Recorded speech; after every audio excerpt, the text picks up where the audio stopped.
Hi, Matthews. Welcome to Unit 4. Unit 4 is about polynomials, and we're going to do the first lesson today. First thing I want to add today is that I want you to not rush through this lesson.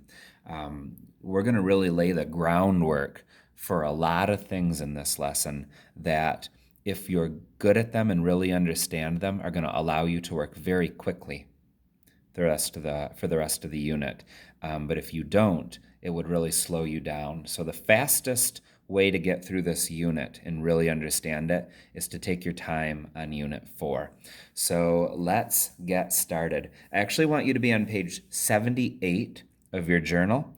To start out, we're going to start out with the vocab. We normally start out with explorations, but I really think we should start talking about what a polynomial is before we do the explorations. So here we go. For what a polynomial is, let's actually start by just drawing some and writing some examples of them, okay? Because it's like sometimes the best way to understand them is to be like just to see it instead of seeing it in words. So let's say I do 2x to the fourth minus 3x to the third plus x minus 14. That right there is a polynomial. So what is it that makes it a polynomial? Well, we've got each one of these are terms, and there are many of them. There are many, poly means many nomials, so we have many of them right here. And in each one of them, we've got either just a number or we've got an x, our variable, and then that variable is raised to some power. By the way, this one is raised to a power 2. It's just if there's no number there, it's a 1. So this is a polynomial. Let's start looking at some things that look a little bit like that, but are not polynomials. So let's say I had maybe y equals 2x to the negative fourth minus 3x squared plus 7. Because this power here is a negative, that's bad. That is not an example of a polynomial.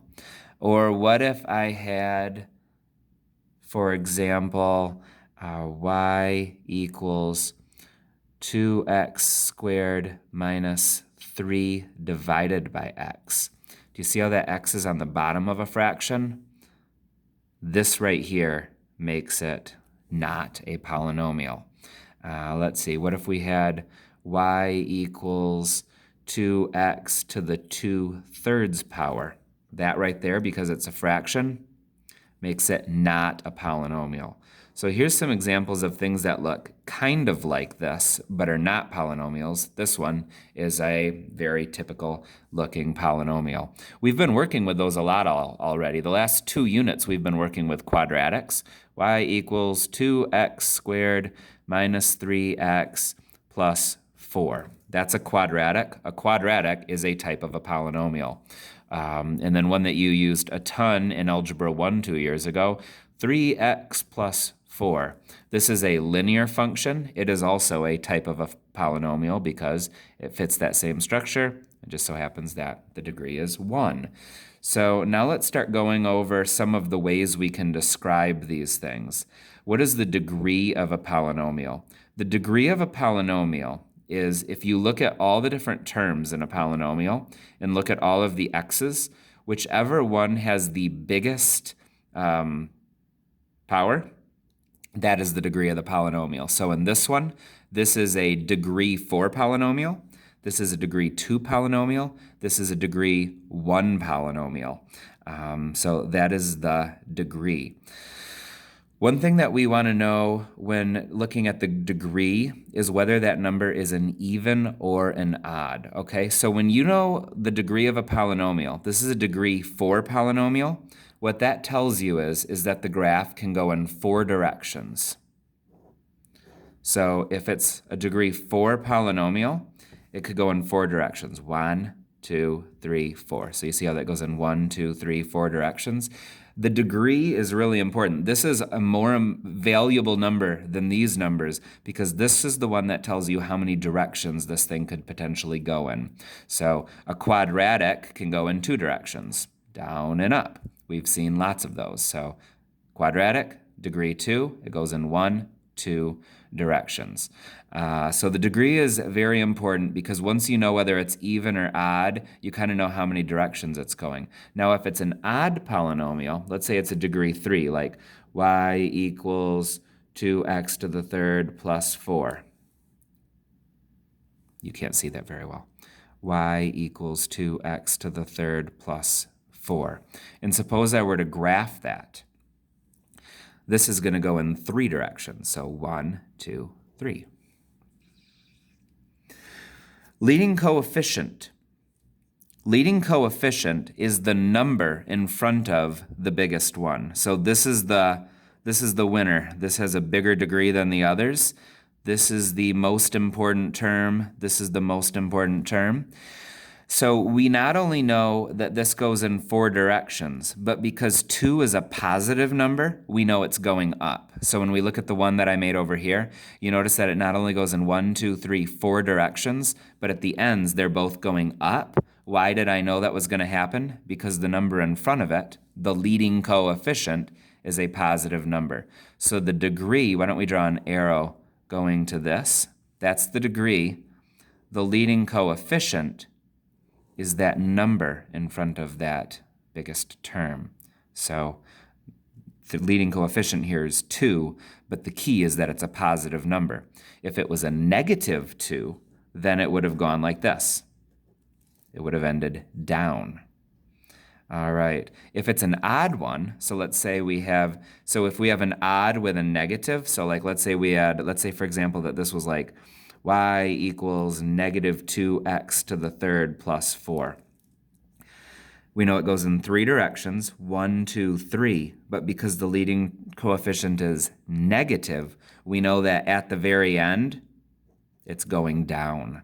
And so you can learn a lot about what a function will kind of look like by looking at all of this information right here. We learned with quadratics and with lines that the number at the end was the y-intercept. What you need to know is that that works for all polynomials. So this will have a y-intercept of negative 14. So that gives us a little bit of information about polynomials. Now let's go to page 76 and let's see if we can use that to answer some of these questions. So it says match each polynomial with its graph. Okay, so this one right here, I'm looking, and this one is a 1 right here, x to the first, and this one is x to the third. So the biggest one is 3.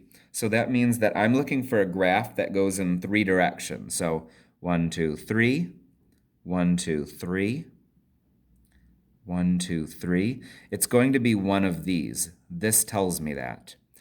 Now, this number is a positive number right here. So that's telling me that at the end of the function, because it's positive, it's going to end going up. So this one ends going up. So it could be A. This one goes in 3 directions, but this one ends going down. So this is not going to be D. This one goes in 3 directions, and this one also ends up. It could be A, or it could kind of be E right now as well. I'm going to look for another one that has a degree 3 and ends going up. You see how this one is a degree 3 and it ends going up as well? So this one's also going to be either A or it's going to be E. So I wonder if we can take a look at this and a look at these to figure out which one's going to be which. So we said that the biggest degree, this stuff tells us, how many directions it's going to go and whether it's going to be going up or down at the end. And we talked about how this number here tells us what the y-intercept is. The other values here tells you how much things are going to go up and down in the meantime. Okay, so if we look right here, this one is just x to the third, and this one is x to the third, but it has a minus x there. That means that this right here is kind of like pulling the graph a little bit more.